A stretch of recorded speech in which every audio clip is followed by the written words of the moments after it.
Parliament శీతాకాల సమావేశాలు నిరవధిక వాయిదా తర్వాత స్పీకర్ ఓం బిర్లా ఎంపీలకు తేనేటి విందు ఇచ్చారు. ఇందులో ప్రధాని నరేంద్ర మోదీ, కాంగ్రెస్ ఎంపీ ప్రియాంక గాంధీ, కేంద్ర మంత్రులు రాజ్నాథ్ సింగ్, రామ్మోహన్ నాయుడు, పలువురు అఖిలపక్ష ఎంపీలు పాల్గొన్నారు.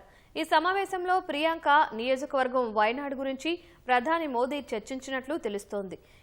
ఈ సందర్భంగా మాట్లాడిన ప్రియాంక, వైనాడ్ అడవులలో దొరికే ఓ మూలికను వాడుతున్నానని, దానివల్ల తనకు అలర్జీ సమస్యలు పూర్తిగా నయమయ్యాయని తెలిపారు. బీబీజీ రామ్జీ బిల్లును గురువారం అర్ధరాత్రి ఆమోదించిన విషయంపై అఖిలపక్ష ఎంపీలు ప్రధానితో చర్చించారు. అర్ధరాత్రి చట్టాన్ని ఆమోదించడం ఆదర్శవంతంగా ఉండదని, శీతాకాల సమావేశాలను పొడిగించి ఉండాల్సిందని ప్రధానితో పలువురు ఎంపీలు అన్నారు. అయితే ఈ బిల్లుపై ప్రతిపక్షాలు తరచూ నిరసనలు చేపట్టడం వల్ల పార్లమెంటు సమావేశాల్లో అంతరాయాలు ఏర్పడ్డాయని ప్రధాని గుర్తు చేశారు.